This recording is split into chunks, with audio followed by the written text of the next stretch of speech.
One man, $65 billion.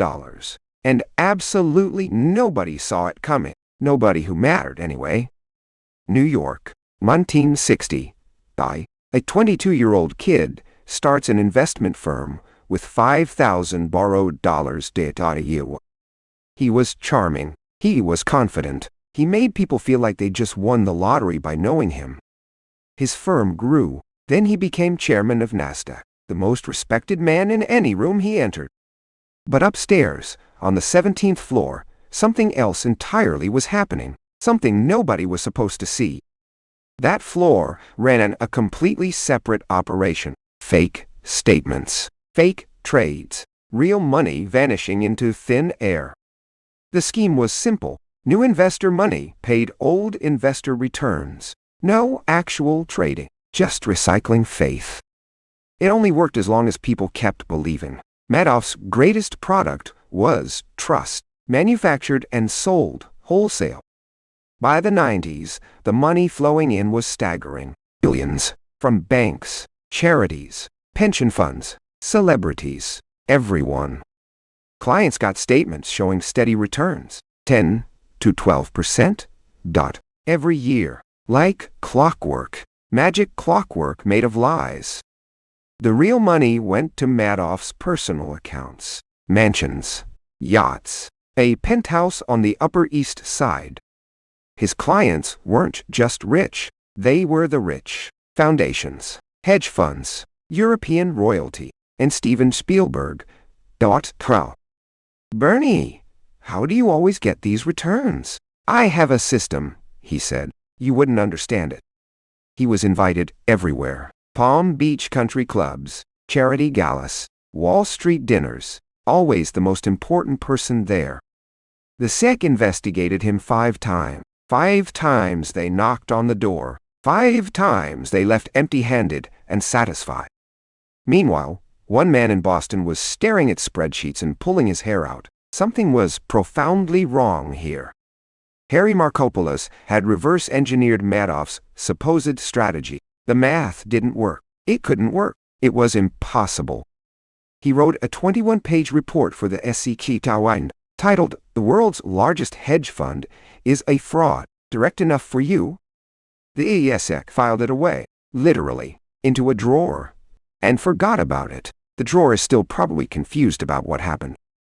Markopolos submitted again in 2001, again in 2005, again in 2007. Each time, silence. He started fearing for his own life. Back in New York, Madoff kept perfecting the art of appearing legitimate. Every detail was obsessively curated. Every detail but honesty. September 2008. The global financial crisis hits. Markets collapse. Investors panic. Everyone wants their money back immediately, right now. Redemption requests poured in. $7 billion in 1 week. Madoff had 400 million. The math suddenly mattered. He tried to keep it together. He handed out early bonuses. He wired funds to family members. He was stalling for time. "Dad, what's happening? It's all falling apart, boys. I'm finished. All of this is one big lie." December 10th, 2008. Madoff confessed to his sons. His sons called the FBI. The next morning, agents arrived at his penthouse. Madoff answered the door in his bathrobe, calm, like he'd been expecting them. Maybe he was relieved it was over. The scale of the damage was beyond comprehension. $65 billion. Gone. Completely fabricated. From thin air into thin air. DePascali was arrested too. The man who'd run the fake books for years. He cooperated. He cried. He should have cried sooner. Thousands of victims. Charities wiped out overnight. Retirement savings gone. The Elie Wiesel Foundation lost everything. Everything.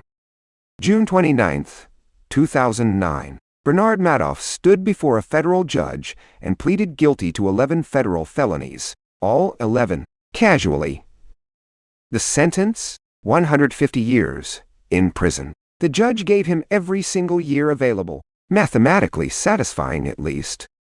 Markopolos heard the verdict and felt nothing. Not triumph, not relief, just a deep, exhausted sadness for everyone who lost everything. The recovery process began. Trustees clawed back billions from other investors who'd unwittingly profited. Nobody was purely innocent here. Madoff entered Butner Federal Correctional Complex, North Carolina. Cell number 01880677, fitting somehow that it had numbers. His son Mark died by suicide in 2010. His other son, Andrew, died of cancer in 2014. The family was destroyed completely. De Pascali died of lung cancer in 2015. Before sentencing, he never saw justice formally delivered. The courthouse felt his absence acutely.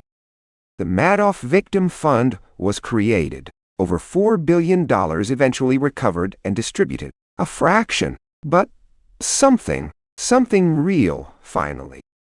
In prison, Madoff gave interview. He blamed the banks. He blamed the clients. He blamed regulators. He blamed everyone but the mirror.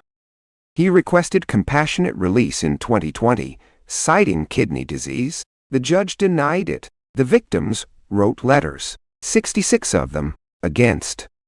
April 14, 2021. Bernard Madoff died in federal prison, age 82. His empire of lies outlived everyone it destroyed, almost.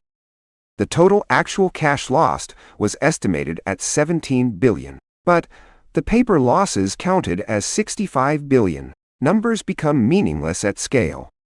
Marco Polis finally testified before Congress in 2009. He called the SEC incompetent, directly, to their face. In those exact words. Refreshing. The CCA reformed its whistleblower program after Madoff. Now it pays whistleblowers. Financially. The irony is almost too beautiful to mention. Wall Street learned nothing immediately, then learned some things slowly, then forgot parts of those things. Business as usual mostly, unfortunately. Thousands of victims eventually received partial restitution, 30 cents on the dollar in many cases, better than zero. Technically, emotionally, debatable. The Madoff case reshaped how the world thinks about due diligence. If returns seem impossible, they probably are. This is the lesson, probably. Ponzi schemes still happen. Every year, new names, new victims, same mathematics, same ending, same empty drawer where the money should be. The real villain wasn't just Madoff. It was the greed that made people stop asking questions. Comfort is the enemy of scrutiny, always. Trust is not a financial instrument, but people keep trying to trade it as one, and someone keeps selling it, and someone keeps buying it. Marco Polis wrote a book, testified worldwide, won the Whistleblower of the Year award, built a career on being right when everyone ignored him. Ruth Madoff, his wife of 50 years, returned her jewelry, kept almost nothing. She was humiliated. She was also not charged. Complicated. The Lipstick Building, where Madoff's offices sat, still stands on 3rd Avenue, Midtown, Manhattan. Nobody puts a plaque up for this. Nobody. Documentaries, Netflix series, books. The Madoff story never stops being told. Maybe because the lesson never fully lands. Maybe that is the lesson. Some of Madoff's victims became activists, fought for stronger oversight, turned their loss into a mission. Human beings are remarkably stubborn that way. What made Madoff possible? Prestige, the herd instinct, the desire to belong to something exclusive, and a spectacular failure of basic math skepticism. The last great irony. Madoff told interviewers he was surprised nobody caught him sooner. He was almost insulted by how easy it had been.